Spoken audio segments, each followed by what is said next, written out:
All right, let's jump right in. We're going to be looking at Jordan Peterson's take on a text that's 2,000 years old, the Sermon on the Mount.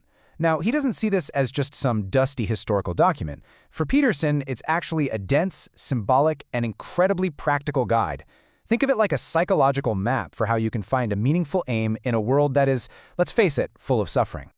Peterson often kicks things off with his really provocative quote from Carl Jung. And man, it just sets the stage perfectly.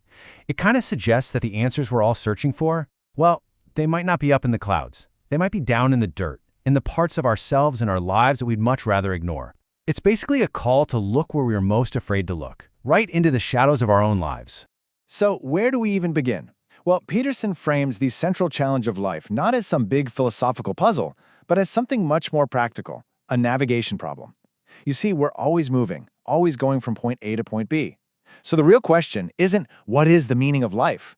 It's much more direct. Where are you going and why? And that brings you to a really fundamental choice. Should you aim up or should you aim down? Now, what's so crucial to understand here, according to Peterson, is that you can't answer this just by looking at the evidence.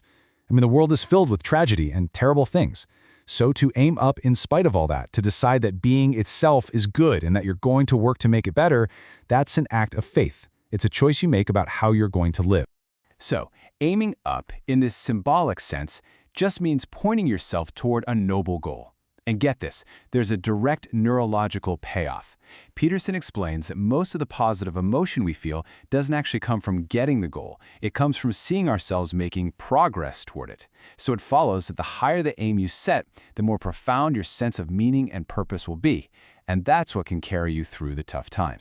And this right here is a fantastic way to think about why aiming high is so important. I mean, where are you more likely to find enlightenment? Down in a valley or up on a mountaintop? Right? In the valley, you're hemmed in, your vision's blocked, it's dark. But from a mountain, you get perspective. You can see everything clearly, where you are and where you need to go. That's why it's a Sermon on the Mount. It's a call to get up high, to elevate your perspective so you can find your way. Okay, so you've decided to aim up. What's next? What's the very first step on that path?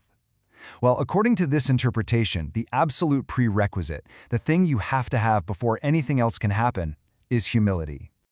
And this is where we get the first, and maybe the most confusing, line of the whole sermon. Blessed are the poor in spirit. What in the world does that mean? It's a phrase that's really easy to misunderstand.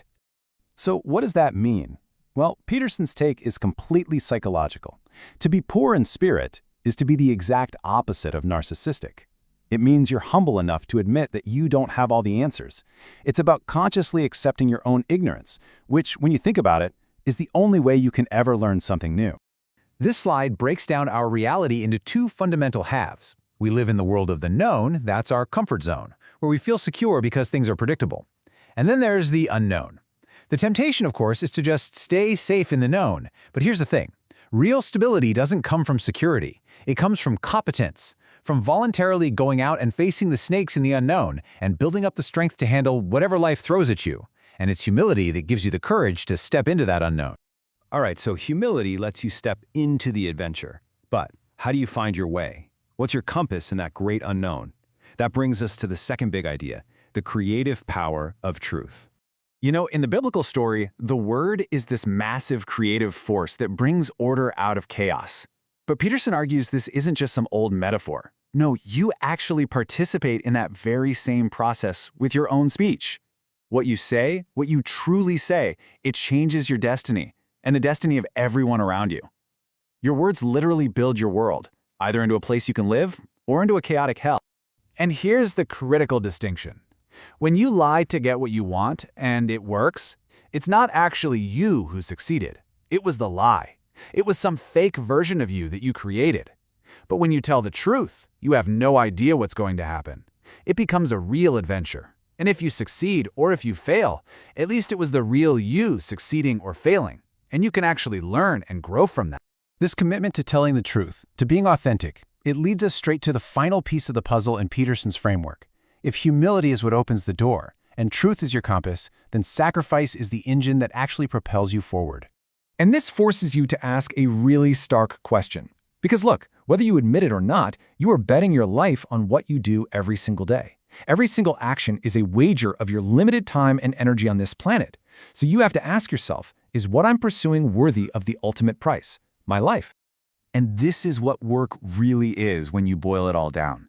At its very core, work is sacrifice. It's the simple act of giving up short-term pleasure and comfort right now for the sake of a better future. The thing is, you can't escape the sacrificial nature of life. You're either sacrificing the present for the future, or you're sacrificing the future for the present. The choice is always yours.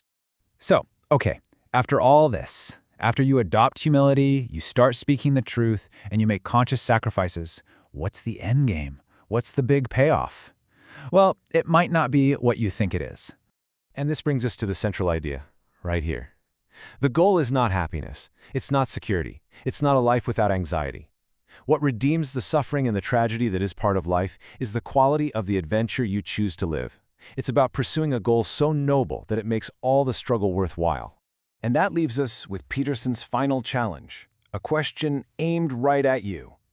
Could you aim high enough and live truthfully enough to create an adventure for yourself that is so meaningful, so magnificent, that it would serve as a justification for the inevitable pain and catastrophe of life itself?